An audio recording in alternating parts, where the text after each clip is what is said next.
ಶಿವಮೊಗ್ಗದ ಕುವೆಂಪು ವಿಶ್ವವಿದ್ಯಾಲಯದ ವಿವಿ ಆವರಣ ವಿದ್ಯಾರ್ಥಿಗಳ ಪ್ರತಿಭಟನೆ ಕುಲಪತಿಗಳ ಕಚೇರಿ ಎದುರು ಆವರಣದಲ್ಲಿ ರೊಚ್ಚಿಗೆದ್ದಿದ್ದಾರೆ ಸ್ಟೂಡೆಂಟ್ಸ್. ರಣರಂಗವಾಗಿ ಹೋಗಿದೆ ಶಿವಮೊಗ್ಗದ ಕುವೆಂಪು ವಿಶ್ವವಿದ್ಯಾಲಯದ ವಿವಿ ಆವರಣ. ಚೇರ್ ಪಾಟ್ ಎಲ್ಲವೂ ಕೂಡ ಪುಡಿ ಪುಡಿ ಗೈಯಲಾಗಿದೆ. ಎನ್ಎಸ್ಯುಐ ನೇತೃತ್ವದಲ್ಲಿ ವಿದ್ಯಾರ್ಥಿಗಳು ಪ್ರತಿಭಟನೆಯನ್ನ ನಡೆಸ್ತಾ ಇದ್ದು, ವಿದ್ಯಾರ್ಥಿ ವೇತನವೂ ಇಲ್ಲ, ಹಾಸ್ಟೆಲ್ ವ್ಯವಸ್ಥೆಯೂ ಸರಿಯಿಲ್ಲ ಅಂತ ಕಿಡಿಕಾರ್ತಿದ್ದಾರೆ. ವಿದ್ಯಾರ್ಥಿಗಳ ಸಮಸ್ಯೆ ಬಗೆಹರಿಸದ ವಿಸಿಗೆ ಧಿಕ್ಕಾರವನ್ನ ಕೂಗ್ತಾ ಇದ್ದು, ವಿಸಿ ಕಚೇರಿ ಬೋರ್ಡ್ಗೆ ಮಸಿ ಬಳಿದಿದ್ದಾರೆ ವಿದ್ಯಾರ್ಥಿಗಳು. ಇದು ವಿದ್ಯಾರ್ಥಿಗಳ ಆಕ್ರೋಶ ಯಾವ ಮಟ್ಟಕ್ಕಿದೆ ಅಂತ ನೋಡ್ತಾ ಇದ್ದೀವಿ ನಾವು. ಅಲ್ಲಿರುವಂತಹ ಪಾಟ್ಗಳನ್ನೆಲ್ಲ ಒಡಿತಾ ಇದ್ದಾರೆ, ಚೇರ್ಗಳನ್ನ ಒಡೆದು ಹಾಕ್ತಿದ್ದಾರೆ. ವಿದ್ಯಾರ್ಥಿ ವೇತನವೂ ಸರಿಯಾಗಿ ಕೊಡ್ತಾ ಇಲ್ಲ, ಹಾಸ್ಟೆಲ್ ವ್ಯವಸ್ಥೆಯೂ ಸರಿಯಾಗಿಲ್ಲ. ಪ್ರತಿ ಬಾರಿ ಕಂಪ್ಲೇಂಟ್ ಮಾಡಿದ್ರು ಕೂಡ ಯಾವುದೇ ರೀತಿ ಎಚ್ಚರಿಕೆಯನ್ನು ವಹಿಸ್ತಾ ಇಲ್ಲ, ನಮಗೆ ಸರಿಯಾದ ರೀತಿಯಲ್ಲಿ ಸ್ಪಂದಿಸ್ತಾ ಇಲ್ಲ ಅಂತ ವಿದ್ಯಾರ್ಥಿಗಳು ಆಕ್ರೋಶವನ್ನ ವ್ಯಕ್ತಪಡಿಸ್ತಾ ಇದ್ದಾರೆ. ವಿಸಿಗೆ ಧಿಕ್ಕಾರವನ್ನ ಕೂಗ್ತಿದ್ದಾರೆ.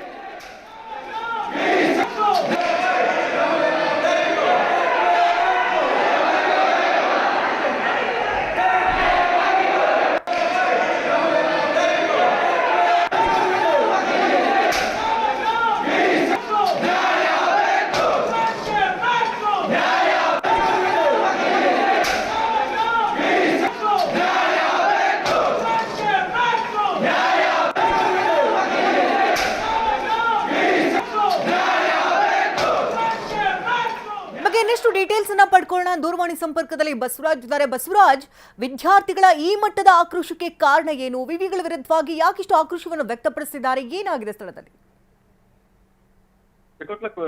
ಭದ್ರಾವತಿಯ ಶಂಕರಘಟ್ಟ ಕುವೆಂಪು ಯೂನಿವರ್ಸಿಟಿ ಇದೆ. ಈ ಕುವೆಂಪು ಯೂನಿವರ್ಸಿಟಿಯಲ್ಲಿ ಕಳೆದ ಕೆಲವು ತಿಂಗಳಿಂದ ಸಾಕಷ್ಟು ಸಮಸ್ಯೆಗಳಿದ್ದಾವೆ. ಅಲ್ಲಿ ವಿದ್ಯಾರ್ಥಿ ಸಮಸ್ಯೆ ಕೂಡ ಅಲ್ಲಿರುವಂತಹ ಕುಲಪತಿಗಳು ಸ್ಪಂದಿಸಲ್ಲ ಅಂತ ಹೇಳಿದೆ. ಅಂದ್ರೆ ಕಳೆದ 5 ತಿಂಗಳ ಹಿಂದಿನ ಪರೀಕ್ಷೆ ಆಗಿದೆ. 1 ಮತ್ತು 3 ಮತ್ತು 5 ಸೆಮಿಸ್ಟರ್ಗಳ ಪರೀಕ್ಷೆ ಆಗಿದೆ. ಆ ಪರೀಕ್ಷೆಗಳ ಮೌಲ್ಯಮಾಪನ ಆಗ್ಬೇಕಾಗಿದೆ, ರಿಸಲ್ಟ್ ಬರ್ಬೇಕಾದ್ರೆ ಅದು ವಿಳಂಬ ಆಗಿದೆ. ಮತ್ತು ಅದ್ರ ಜೊತೆಗೆ ಅಲ್ಲಿರುವಂತಹ ಹಾಸ್ಟೆಲ್ ಇದೆ, ಹಾಸ್ಟೆಲ್ ಫೆಸಿಲಿಟಿ ಕೂಡ ಸರಿ ಇಲ್ಲ. ಅದು ಸಂಪರ್ಕಕ್ಕೆ ಸಾಕಷ್ಟು ದೂರುಗಳಾಗಿದ್ದಾವೆ, ಅದ್ರ ಬಗ್ಗೆ ಕೂಡ ಗಮನ ಹರಿಸ್ತಾ ಇಲ್ಲ. ಮತ್ತು ಒಂದಿಷ್ಟು ಸ್ಕಾಲರ್ಶಿಪ್ ಬರಬೇಕಾಗಿದೆ, ಆ ಸ್ಕಾಲರ್ಶಿಪ್ ಸರಿಯಾಗಿ ಬಂದಿಲ್ಲ.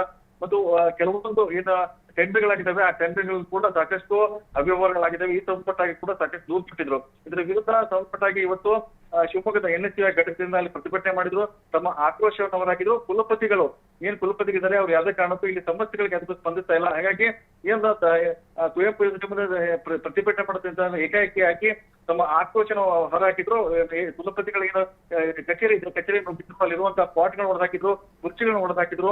ಈ ಮೂಲಕ ತಮ್ಮ ಆಕ್ರೋಶನ ಹೊರಹಾಕಿದ್ರೆ ಅಂದ್ರೆ ನಮ್ಗೆ ಯಾವುದೇ ಸಮಸ್ಯೆಗಳು ಕೂಡ ಕುವೆಂಪು ಯೂನಿವರ್ಸಿಟಿಯಲ್ಲಿ ಯಾವುದೇ ಸಮಸ್ಯೆಗಳು ಸ್ಪಂದಿಸ್ತಾ ಇಲ್ಲ. ಹಾಗಾಗಿ ವಿದ್ಯಾರ್ಥಿಗಳು ಸಾಕಷ್ಟು ಪ್ರತಿಭಟನೆ ಮಾಡಿದ್ದಾರೆ, ಮನವಿ ಕೊಟ್ಟಿದ್ದಾರೆ, ಎಲ್ಲವನ್ನೂ ನಿರ್ಲಕ್ಷ್ಯ ಮಾಡ್ತಾರೆ. ಹಾಗಾಗಿ ಅವ್ರ ತಾಳ್ಮೆ ಕಟ್ಟಿ ಹೊಡೆದಿತ್ತು. ಹಾಗಾಗಿ ವಿದ್ಯಾರ್ಥಿ ಸಂಘಟನೆ ಪ್ರತಿಭಟನೆ ಮಾಡ್ತಿದ್ದು, ಆ ಸಂಘಟನೆ ಕಾರ್ಯಕರ್ತರ ಜೊತೆ ಎಲ್ಲ ಸೇರ್ಕೊಂಡು ಎನ್ಎಸ್ಯುಐ ಕಾರ್ಯಕರ್ತರೆ ಅವರು ತಮ್ಮ ಆಕ್ರೋಶನ ಹೊರಹಾಕಿದ್ರು. ಆ ವಿಸಿ ಏನ್ ಕುಲಪತಿ ಇದೆ, ಆ ಚೇಂಬರ್ ಇದೆ, ಆ ನೇಮ್ ಪ್ಲೇಟ್ ಇದೆ, ಆ ಬೋರ್ಡ್ ಕೂಡ ಕಪ್ಪು ಮಚ್ಚಿ ಮೂಲಕವಾಗಿ ತಮ್ಮ ಆಕ್ರೋಶವನ್ನು ಕೂಡ ಹೊರಹಾಕಿದ್ದಾರೆ. ಹಾಗಾಗಿ ಸಮಸ್ಯೆಗಳಿಗೆ ಸ್ಪಂದಿಸಬೇಕು. ಸಂಬಂಧಪಟ್ಟ ಸಿಬ್ಬಂದಿ ಇದ್ದಾರೆ, ಅಧಿಕಾರಿಗಳಿದ್ದಾರೆ, ಅವ್ರ ವಿರುದ್ಧ ಯಾಕೆ ಕ್ರಮ ಅಂತ ಹೇಳಿ ತಮ್ಮ ಆಕ್ರೋಶನ ಹೊರಹಾಕ್ತಿದ್ದಾರೆ. ಶಕುಂತಲಾ, ಇಷ್ಟೆಲ್ಲ ದೊಡ್ಡ ಮಟ್ಟದಲ್ಲಿ ಪ್ರತಿಭಟನೆಗಳಾಗ್ತಾ ಇದೆ, ಆಕ್ರೋಶ ವ್ಯಕ್ತಪಡಿಸಿದ್ದಾರೆ. ಅಲ್ಲಿ ಆಡಳಿತ ಮಂಡಳಿ ಕಡೆಯಿಂದ ಏನಾದರೂ ಸ್ಪಂದಿಸಿದಾರ ಅವ್ರಿಗೆ? ಈ ಎಲ್ಲ ಗಲಾಟೆಗಳ ಆದ ನಂತರ ಈಗ ಏನು ಬಿಸಿ ಚೇಂಬರ್ ನಲ್ಲಿ ಒಂದು ಸಭೆ ಕೂಡ ಆಗ್ತದೆ, ಸಭೆ ಮಾಡ್ತಿದ್ದಾರೆ. ಈ ಸಮಸ್ಯೆ ಸಂಬಂಧಪಟ್ಟಾಗೆ ವಿದ್ಯಾರ್ಥಿ ಏನು ಮುಖಂಡರಿದ್ದಾರೆ, ಆ ಮುಖಂಡರು ಕೂಡ ಬಿಸಿ ಜೊತೆಗೆ ಚರ್ಚೆ ಮಾಡ್ತಿದ್ದಾರೆ.